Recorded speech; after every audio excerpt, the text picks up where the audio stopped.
Hey, John, it's so good to see you. Thank you so much for coming on to the Everyday Mystic.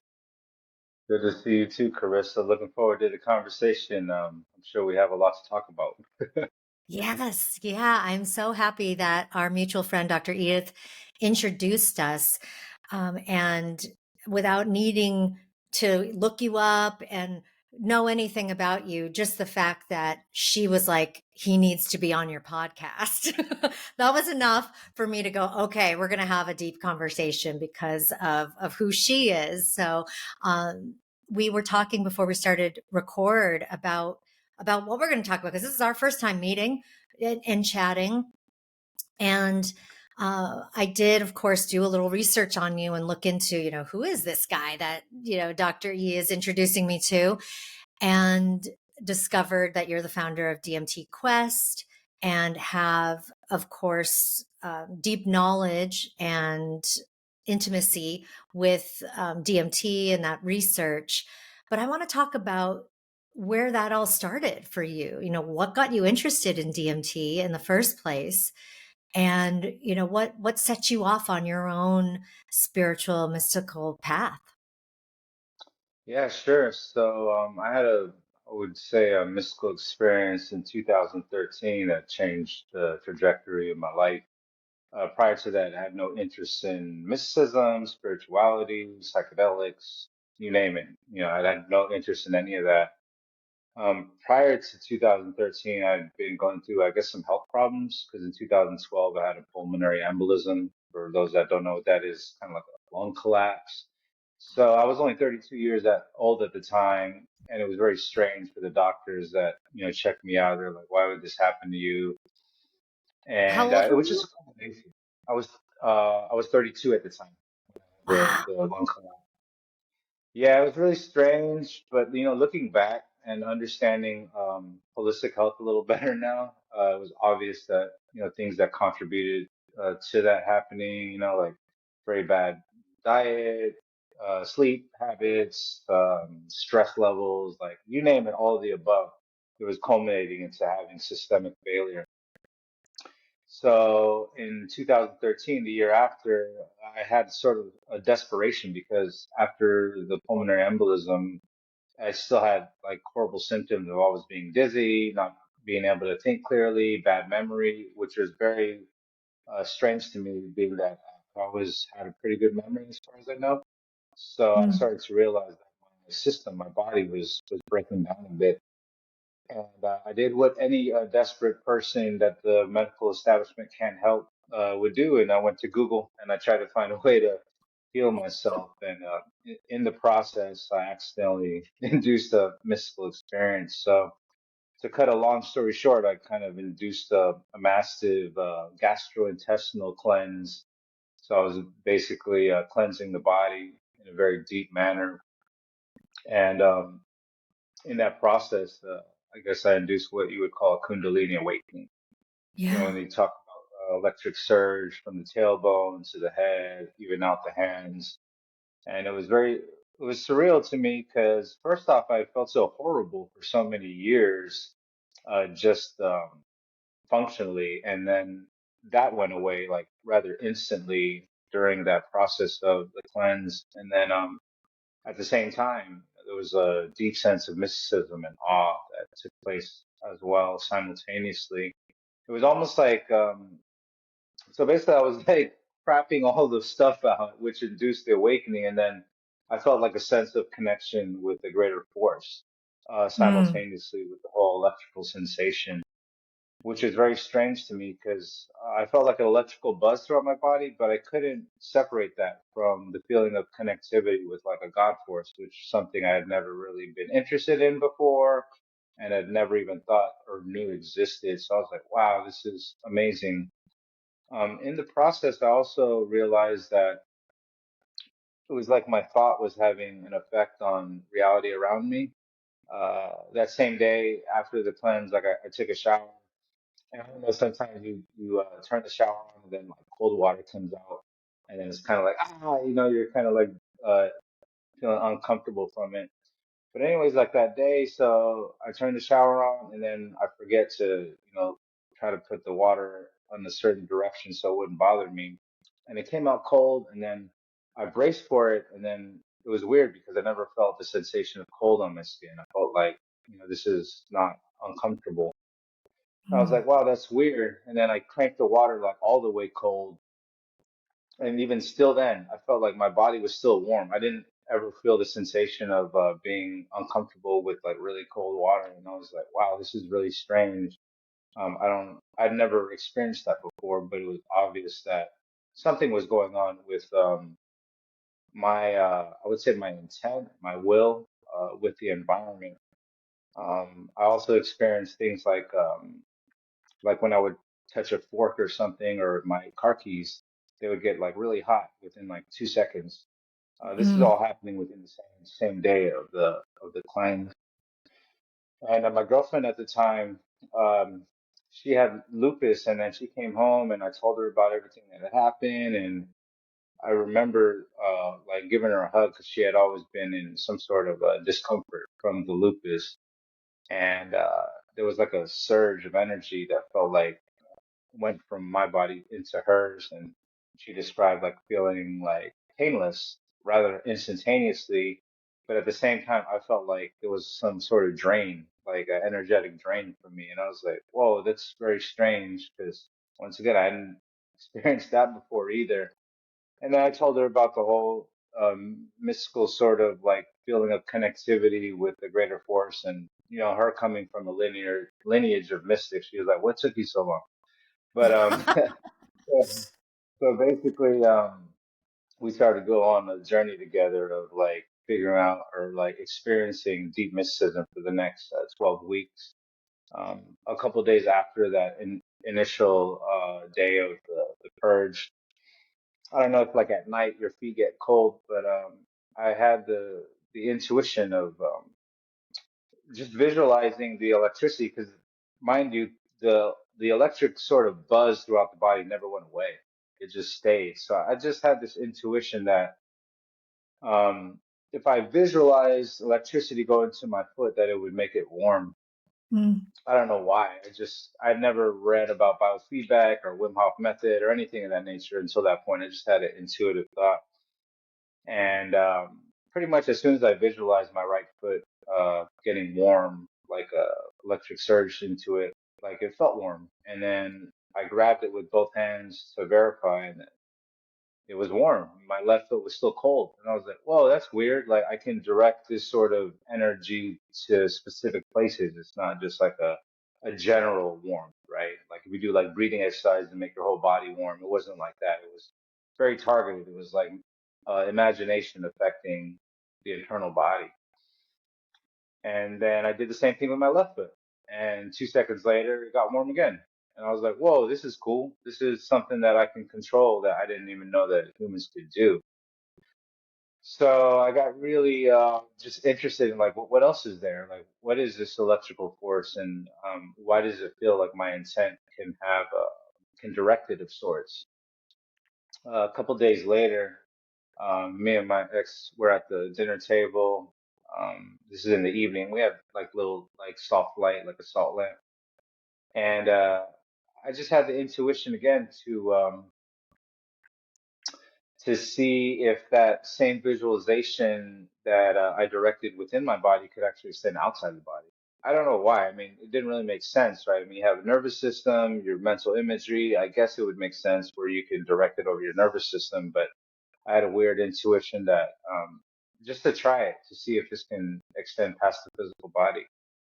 So I did the same exact visualization of electricity, but instead of going through the body, it went through the air, straight into the middle of her head.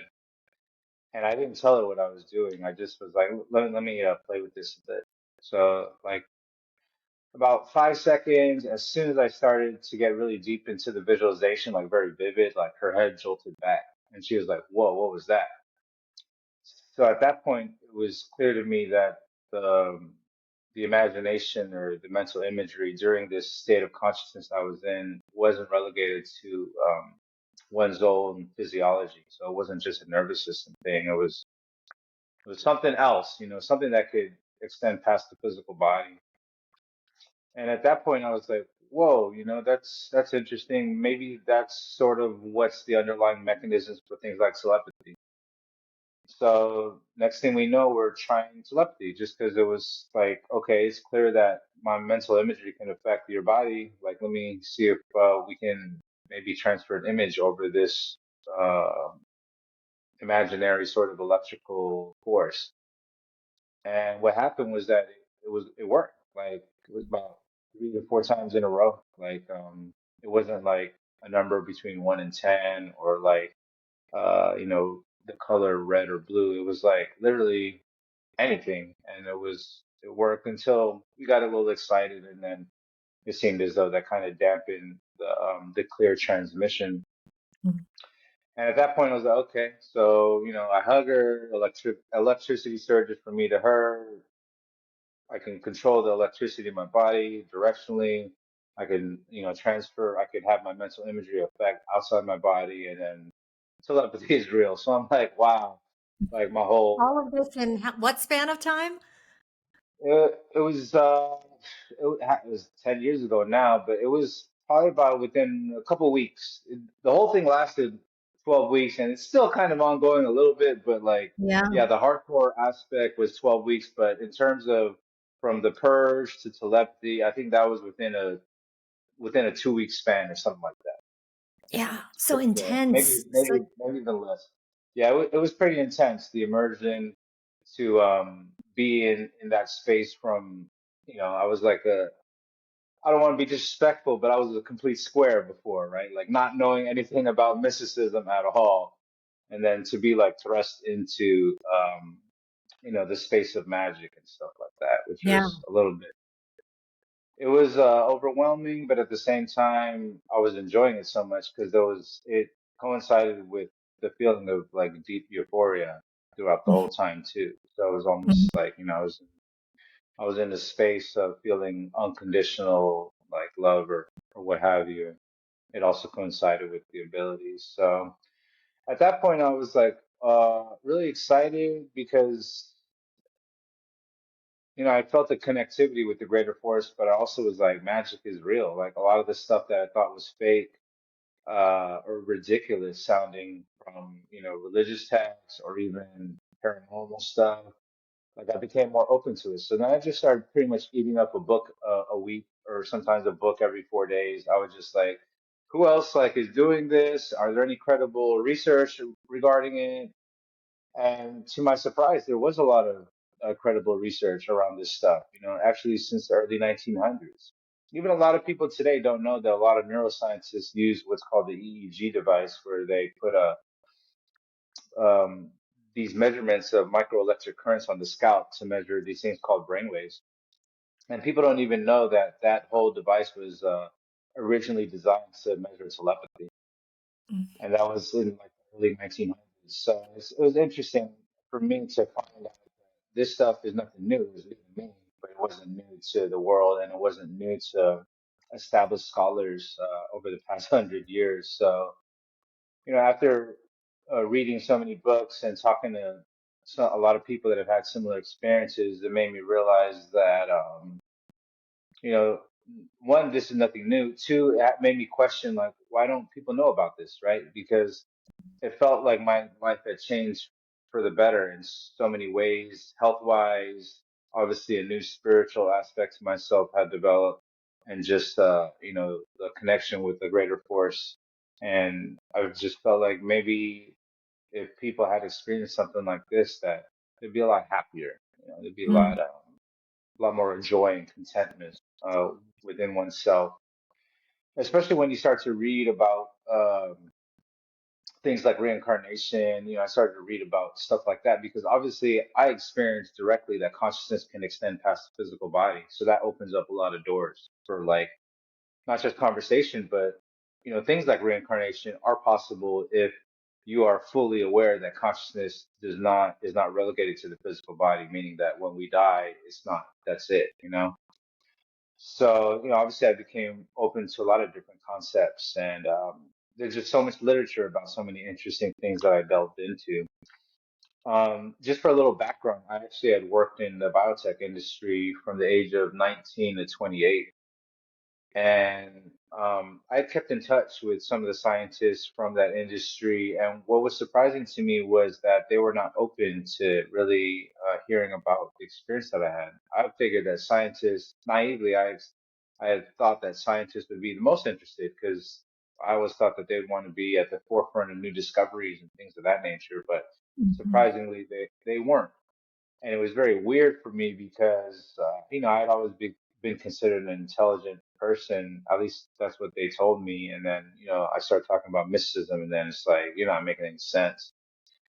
So I was interested in like how to create a communicative bridge, mm, because I felt like if I could create a communicative bridge somehow between mystical experience and scientific discourse, I might be able to help not only my own relationships, but also others that have gone through this journey. Mhm. And I started to write a blog about DMT. I tried to tell my cousin who was in medical school in 2014 about my experience, and he was like, "Have you ever heard of DMT?" And I was like, "No, I never heard about it." So I looked it up, and I didn't realize that it was labeled the spirit molecule, and that it was just an interesting thing, right? I mean, like, who would know that we have this molecule that's attributed to spirituality that resides within the human body? And so, what I tried to do is create some sort of linear sort of explanation as to how DMT could be related to altered states of consciousness. So, like I said, I just started writing the blog, an anonymous blog too. I didn't even put my name on it. I just wanted to write and just like sort through thoughts. And that's what I did. And lo and behold, after maybe a few months of doing so, the scientists that I had formerly worked with started to become more receptive to mysticism based on that sort of writing and discourse, because that's the language that they speak, right? Neurotransmitters, biochemicals, brainwaves, things like that. Mhm. So I just continued to write more and more until they ended up being a book, and I started to get traction within the psychedelic community. Guys like Dennis McKenna started to reading the blog, and then I connected with Dennis, and I got invited to some private symposiums in the UK where they're fanatics about DMT and the whole entity space and things of that nature. My main focus in the whole DMT discussion was more about supernormal abilities coinciding with altered states of consciousness. And then I realized that people don't really read books that much anymore. I mean, like, if you want to really kind of have a social impact, it's going to have to maybe be a different sort of messaging medium. And so that's when I was like, we need to do some films about this stuff. Mm. And so I started the DMT Quest nonprofit because I was like, maybe we can make films about it, and we can generate some awareness, and we can maybe drive some research dollars to, drive bigger conversations around this stuff to ground mysticism in this new era. And that's kind of where I'm at right now, is just continuing to focus on, DMT research in order to build the foundation of, I guess, the biology of mysticism, but also going into different aspects of what this human potential truly is. Yeah. Yeah. I mean, because do you believe that your own awakening, opening experience that you had over that 12-week period was kind of like uh, analogous to a DMT or other psychedelic induced experience? Would you consider those analogous? Yeah, there's probably some overlap because what people don't realize is that one of the compounds in ayahuasca, harmine, was originally called telepathy because a lot of people would describe telepathic sort of experiences when taking ayahuasca from that compound.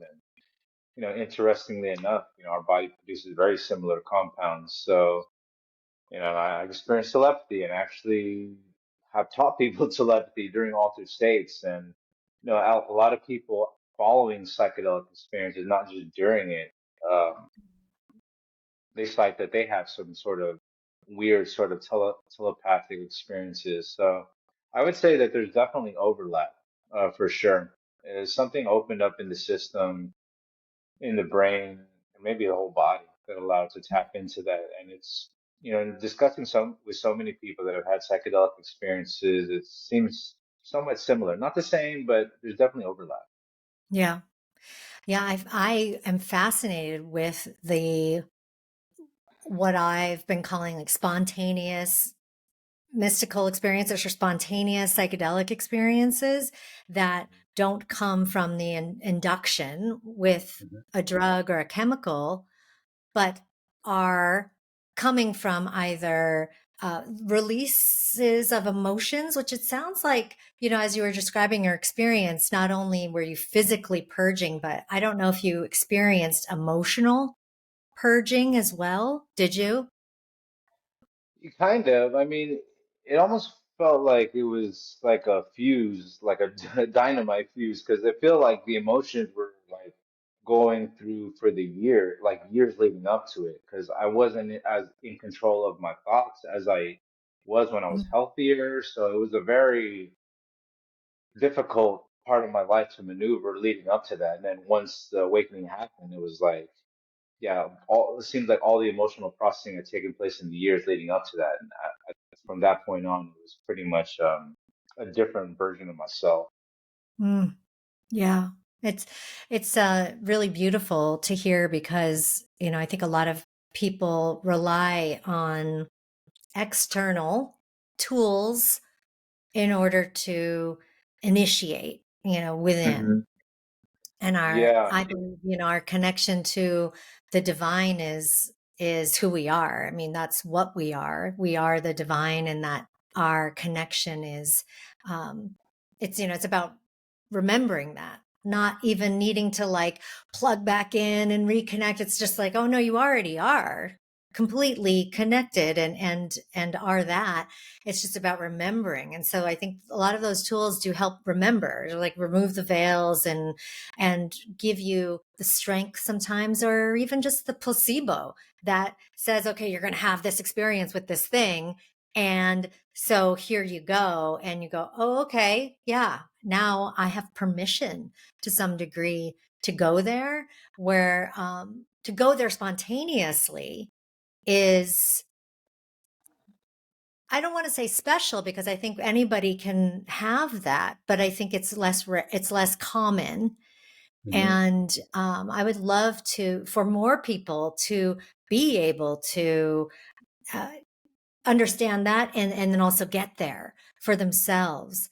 One thing that I had the thought around though, because I've had recently a couple in the last 2 years, spontaneous experiences that are exactly as you described, all the purging, very, physically scary, where I thought I was having a medical event, like needed to go to the hospital. But then led into, this incredible purging and opening and connection and just like, ah, oh, this is what this is. Like, how beautiful. The second time I had it in this last 2 years, I knew what was happening. The first time it was much scarier, but the second time it was it was beautiful. So it brought me, I would say, even deeper into this opening and into this portal. Um, but as I reflected on it, I was like, oh, this is so amazing that this all came about without any, I will say, external agent. But what was Hmm. external was maybe certain triggers that then led me in within. But the reflection that made me chuckle was like, oh, I get why people would want to do this in a controlled setting with a substance, because they at least know it's going to happen. Like, I was like floored on the like grassy lawn of a middle school going, whoa, just in the middle of the day. And it definitely was not the most convenient thing. Yeah.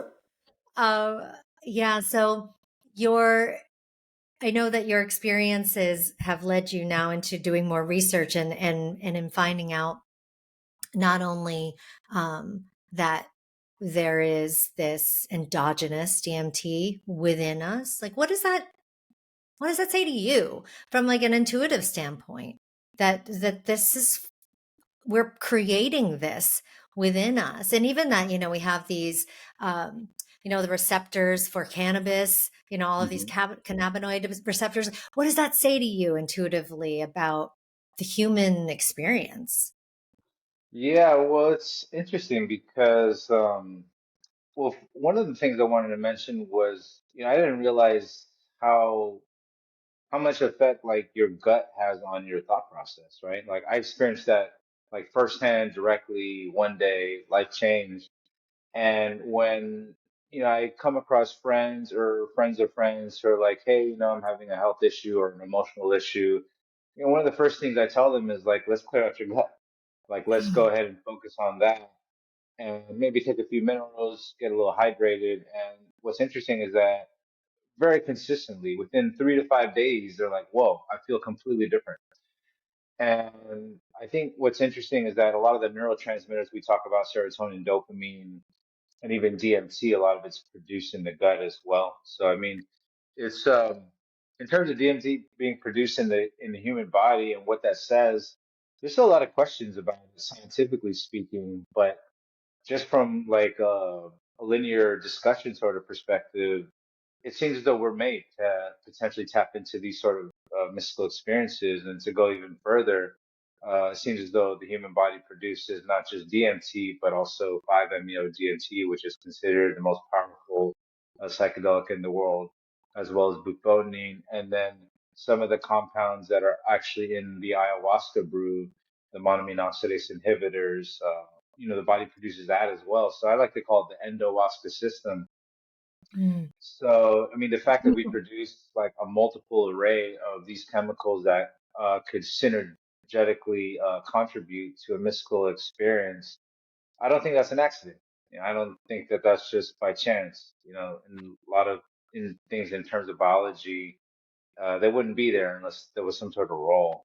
So Hmm. I think that yeah, for whatever some people want to call it evolution, and some people want to call it, the greater force tinkering with the system to allow us to tap into these states of being. For whatever reason, we have it. And for whatever reason, during altered states, we do have the ability to tap into normally dormant abilities. And that's kind of the stuff that I want to bring to light, because there's so much, really, when you look throughout history, there's so much of lost knowledge that I believe um, is can be brought about today in a modern way in which you can present it in an accessible way where the people can connect with it directly. You're not Yeah. just reading about it. They could actually go to like a free audio on YouTube and experience some of these things. So Mm. I think that that's really what's the most exciting part of this specific era regarding modernized mysticism is Mhm. allowing experiential parts of it to take place in the comfort of your own home and just testing out your body, testing out your brain a little bit. Yeah.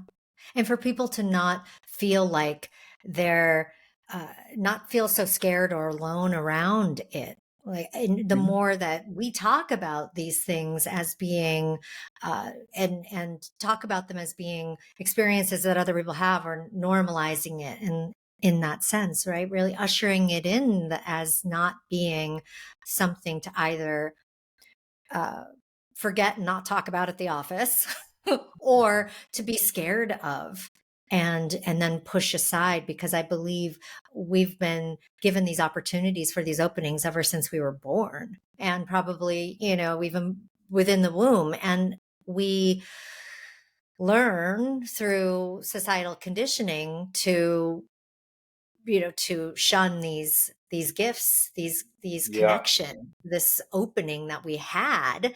And so life tends to be just this systematic covering up of, okay, we just have to keep hiding from who we really are.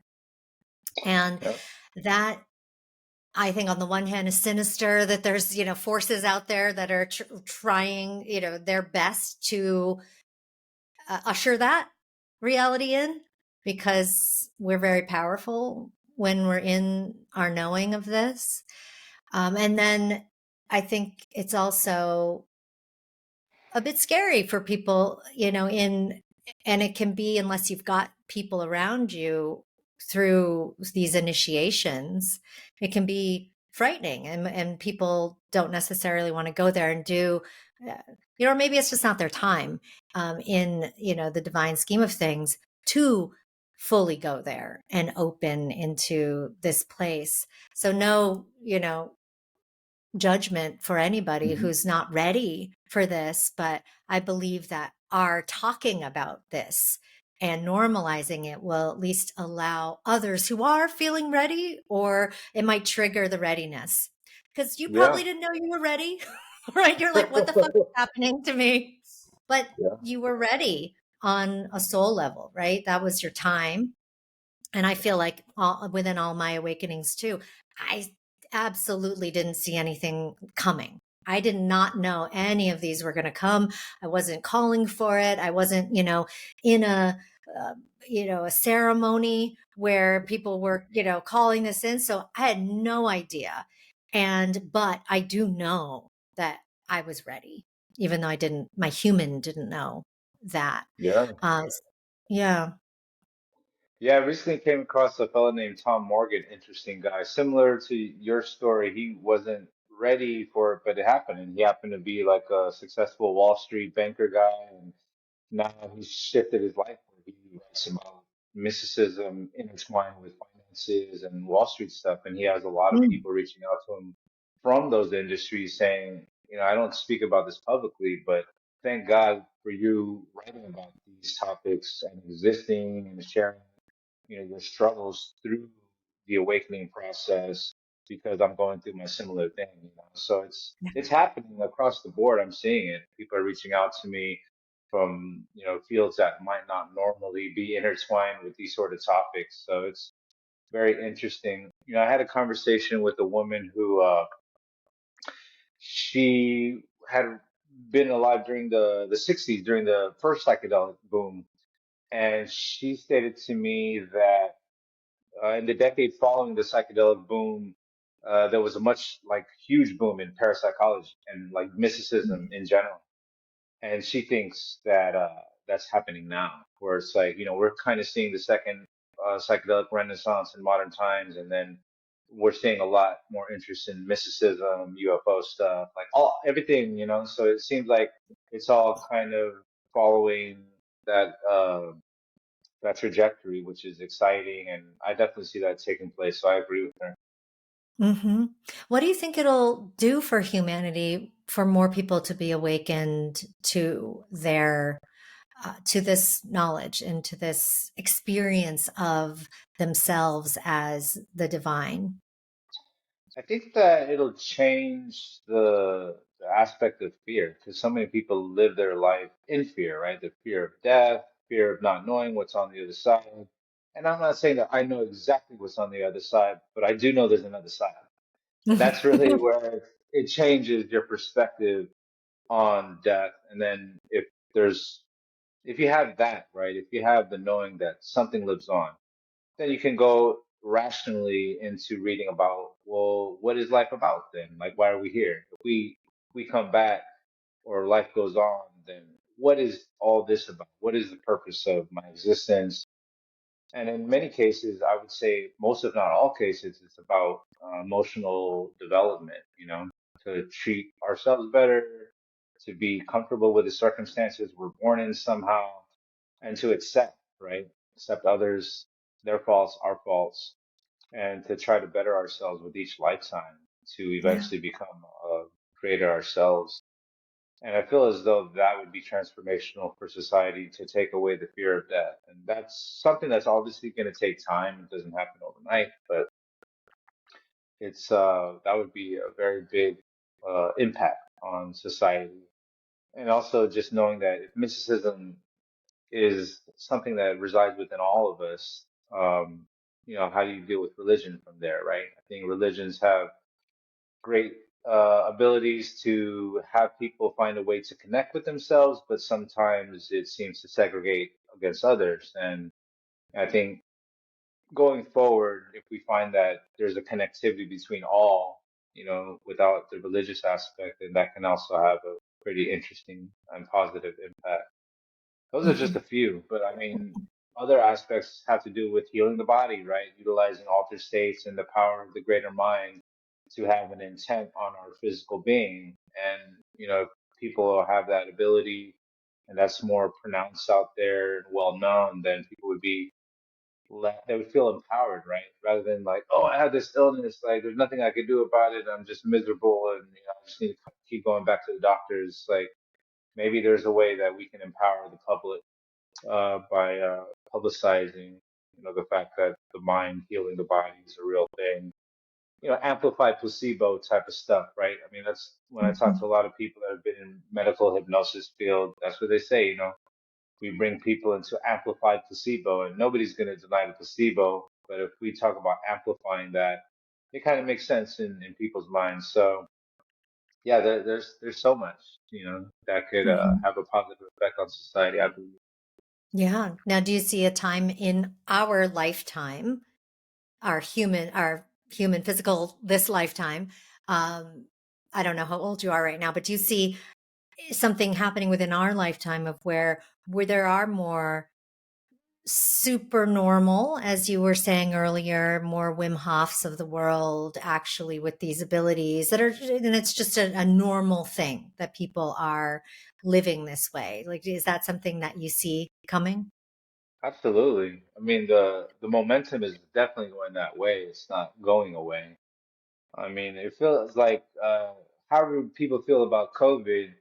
COVID had people asking a lot of questions, and it almost feels like it opened up the possibility of a new narrative building because people have so many questions, right, about authority and things of that nature. So it's like a new sort of, yeah, a new framework of reality can be built. And I definitely see more supernormal things happening, especially with the psychedelic boom. Like you have these people that are quote unquote rationalists that are experiencing supernormal things following their psychedelic experience, so they become open to it. And I think it all boils down to the comfortability of discussion, right? Are you comfortable discussing this? Now I see that is growing, not that is dying. And I see it happening within our lifetime for sure. Probably not within the next 5 years, but next 20, 30 years, absolutely. Yeah, I see this movement growing. Yeah, I do too. But earlier you were talking about, before we started recording, about your own fascination and then the study of uh, these movements in the past, and why they died down. Like, why didn't they persist to just kind of on a trajectory of evolvement rather than like kind of going underground again, and then something else pops up and then it goes underground. What did you Yeah. discover, I guess, in that fascinating or fascination with that? Did you see any patterns in that, or why things might get pushed underground again, to then be, Yeah, discovered later?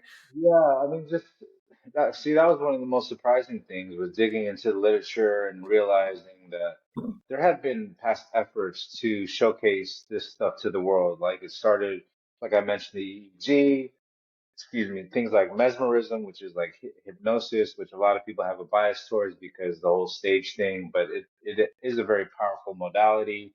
Things like biofeedback, which was big, I think, in like the 60s and 70s or 80s, and that kind of fell out of favor. It just feels as though they weren't grounded enough with a starting point that everybody could agree existed, right? When people like say mesmerism, is like, what is that, right? Like, I don't understand that. Or when people say biofeedback, it doesn't inherently mean something without like a deeper explanation. So it almost felt like there wasn't a brand for mysticism.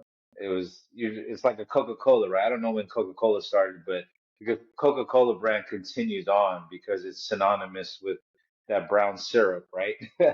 And it seemed as though there was nothing for mysticism there. It was always like a specific practitioner, a specific doctor who was pushing the fact that their results were astounding to them and they wanted to share it with the world, but there wasn't like a brand that could pretty much have an umbrella effect of all things mystical. And that's kind of where I saw the opportunity because I didn't really, when I first delved into the DMT literature, it was as if people were talking like aliens were real. And I was like, that's one of the most, I wouldn't say far-fetched things, but how can you be like a regular person who doesn't believe in anything? You take DMT and all of a sudden like you're talking about aliens as if they're real. Because if it goes that far, that means you can probably put things like telepathy under that as well. Because to me, telepathy is less far-fetched than like an alien being in your face in a different dimension, you know? But in Yeah. fact, like it seems as though the DMT thing can kind of coincide with a lot of mysticism. So Mm-hmm. that's why I feel like there's an opportunity to build like a long-lasting discussion around these topics, starting Mm-hmm. from a point of neuroscience, altered states, and then building from there. Hmm. Yeah, I just had the thought when you were talking that, science and religion have always seemed in opposition with one another, right? And uh, that one is based in faith and the other is based in, evidence. And, we need proof, hardcore proof of this thing. And when you were talking about this, I was like, oh, actually, it would be interesting if they've always just been in cahoots with one another to keep us blinded to our own power and mysticism, because religion does it in its own way. Of where there's a gatekeeper, there is someone between you and God, right? Within all major religions. And then science does it as a we need proof. We need the evidence, we need the studies in order to prove that there is that you are God or that you have the spirit molecule in you, right? And there always needs to be this proof. There's always like these gatekeepers for our own, which mysticism really is our own realization of that divine connection. And maybe they've been in bed with each other the whole time to keep us, unaware. Yeah, there's a possibility of that. Maybe sometimes just inadvertently with their rigid structures, right? Because Yeah. science is strange. In studying the scientific industry, you realize that even if they did come out with really good studies, if it wasn't in a certain journal, if it didn't have enough media coverage, then it was like swept under the rug. So, like, Yeah. science isn't really the way it's perceived. It needs to be big science, right? It needs to be in a certain journal. You need to have the New York Times, CNN, and all them media outlets covering it for something to be considered legitimate. While in reality, there is a lot of legitimate science taking place in the fields of mysticism, and it has been for a long time, but it just is not covered by the media in a friendly way and all that. So, those are Yeah. other aspects of this, of studying the history of mysticism and, why it hasn't really um, grown in a linear fashion and understanding, what it's going to take to bring it to the forefront of society going forward. And I try to study, where things went wrong so I don't follow those same patterns, in the future. Hmm. Yeah. And I was thinking about where something went right earlier when you were talking about, the gut brain axis and all, how our gut is so vitally important to our health and not obviously just the health of our physical body, but our entire being.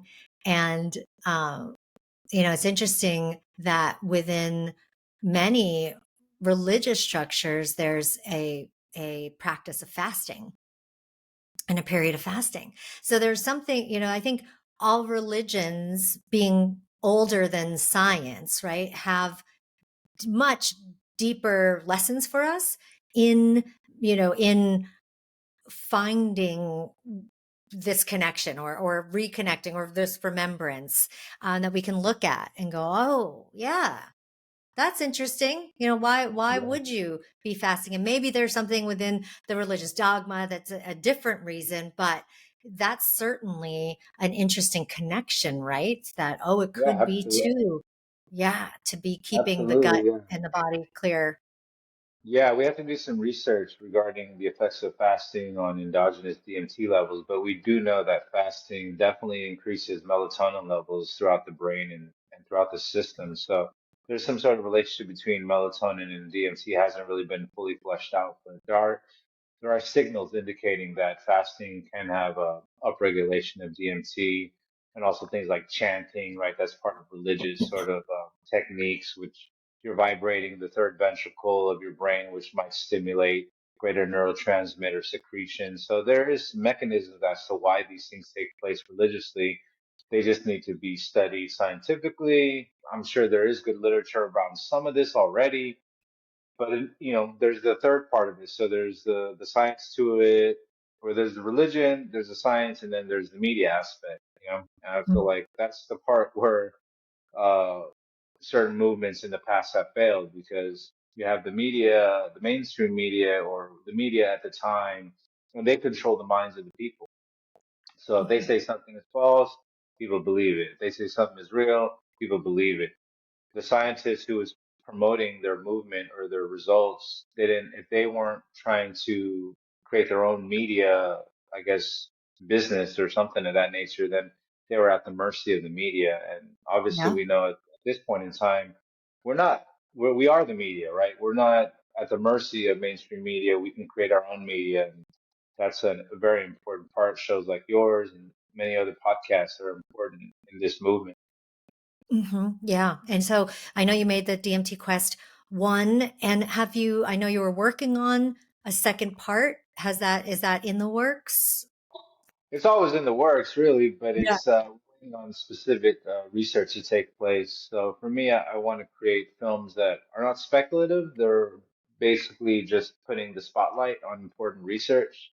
Like the first film we did when we showed that the research of 2019 University of Michigan, Jon Dean, he published the research showing that DMT is actually produced at similar levels to serotonin and dopamine in the mammalian brain, which was the groundbreaking finding.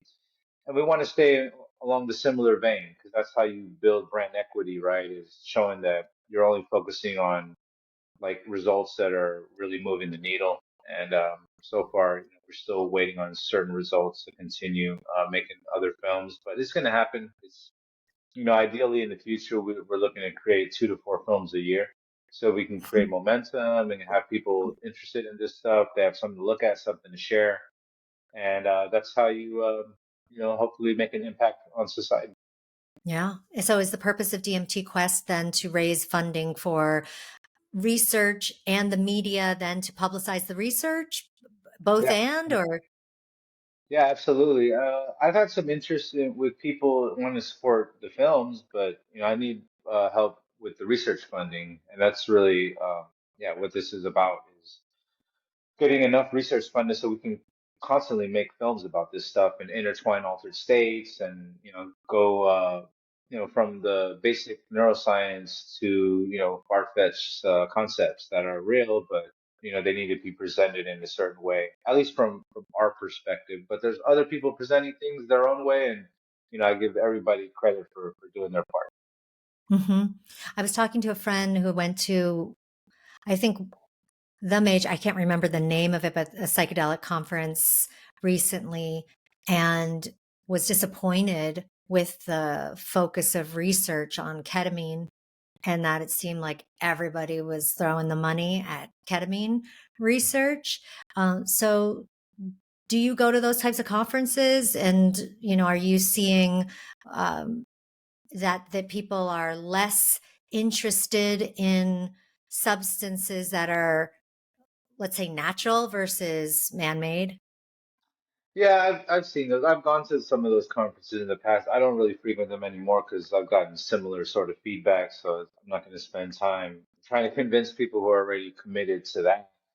I feel like there's a time and place for that, and it's just not what I'm focused on. So for me, it's about connecting with people who are interested in validating altered states for some for healing, some for just, connecting with the divine. And they're out there. There's people out there that aren't so focused on exogenous, chemicals, ketamines, ayahuasca, DMT exogenously.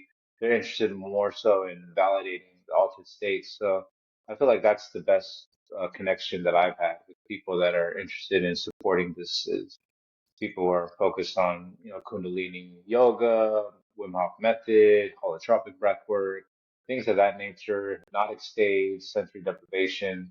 There's just so many different veins that naturally induced altered states can go. I feel like I have a much wider, I guess, net in terms of connecting with people that might be interested in supporting this.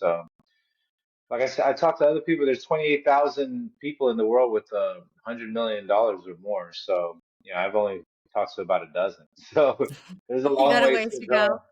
A lot of ways to go to reaching, the majority of those people, but they're out there, and I figure about 5% of them would probably be interested in mysticism, just, going by a numbers game. So I got my work cut out for me, but being on podcasts like this helps spread the word.